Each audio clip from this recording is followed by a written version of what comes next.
ইবনুল কাইয়িম রাহিমাহুল্লাহ লিখছেন, ইত্তাফাকাল আইম্মা, ইসলামের সকল ইমাম, সকল উলামায়ে কেরাম একমত, আল্লাহর সাথে শিরিক করার পরে আসমানের নিচে জমিনের উপরে সালাত ছেড়ে দেওয়ার চাইতে বড় কোনো গুনাহ পৃথিবীতে নাই। মানুষকে হত্যা করার গুনাহের চাইতে শত গুণে বড় গুনাহ সালাত ছেড়ে দেওয়ার গুনাহ। সুদ খাওয়ার চাইতে শত গুণে বড় গুনাহ সালাত ছেড়ে দেওয়ার গুনাহ। জেনা করার চাইতে শত গুণে বড় গুনাহ সালাত ছেড়ে দেওয়ার গুনাহ। বিড়ি, সিগারেট, মদ পান করার চাইতে শত গুণে বড় গুনাহ সালাত ছেড়ে দেওয়ার গুনাহ। কেন সালাত ছেড়ে দেওয়ার গুনাহ এত বড়? সালাত হচ্ছে আল্লাহর অর্ডার, সালাত হচ্ছে আল্লাহর আদেশ। আকিমুস সালাত, দুনিয়ার মানুষ নামাজ পড়ো, এটা আদেশ, এটা অর্ডার। দুনিয়ার মানুষ সুদ খায়ও না, এটা নিষেধ। দুনিয়ার মানুষ জেনা করিও না, এটা নিষেধ। দুনিয়ার মানুষ মিথ্যা বলিও না, এটা নিষেধ। দুনিয়ার মানুষ বিড়ি, সিগারেট, মদ খায়ও না, এটা নিষেধ। আরে মানুষ সালাত আদায় করো, এটা অর্ডার। আল্লাহর অর্ডার লঙ্ঘন করা, আল্লাহর নিষেধ অমান্য করার চাইতে শতগুণে বড় অপরাধ। আল্লাহর আদেশ অমান্য করা, আল্লাহর নিষেধ লঙ্ঘন করার চাইতে শতগুণে, হাজারো গুণে, লাখো গুণে বড় অপরাধ। আল্লাহ বলছেন সুদ খায় না, আল্লাহর নিষেধ। আল্লাহ বলছেন মানুষ নামাজ পড়ো, দিস ইজ অর্ডার, এটা আদেশ।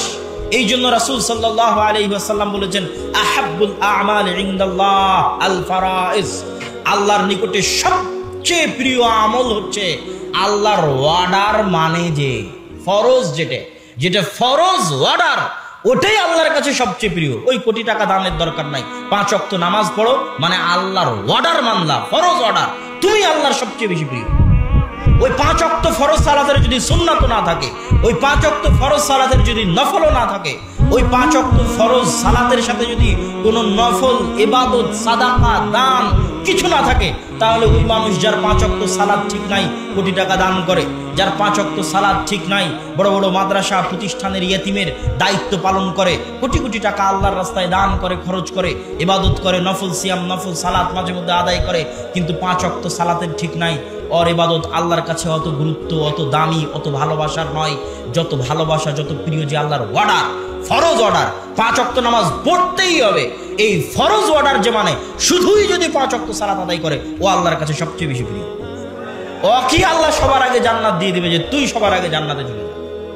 যদি আরেকজন কোটি টাকা দান করে তার চেয়ে, যদি আরেকজন লাখ টাকা দান করে তার চেয়ে, যদি আরেকজনের অনেক নফল সালাত, নফল সিয়াম থাকে তার চেয়ে, যে কিছুই করেনি, খালি 5 ওয়াক্ত ফরজ সালাত আদায় করেছে, ও আগে জান্নাতে চলে যেতে পারে কেন?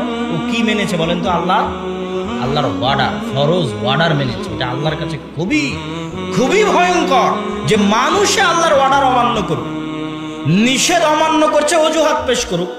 আল্লাহ মনকে রক্ষা করতে পারেনি, জেনায় লিপ্ত হয়ে গেছে, মাফ করে দিয়ে। আল্লাহ টাকার অনেক দরকার ছিল, ঘুষ খেয়ে নিয়েছে, মাফ করে দিয়ে।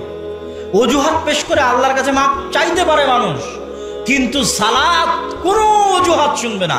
কোনো অজুহাত পৃথিবীতে মানুষ পেশ করতে পারে, এই রকম কোনো অজুহাত আল্লাহ বাকি রাখেননি যেটা সালাত ঠেকাতে পারে। এরকম কোনো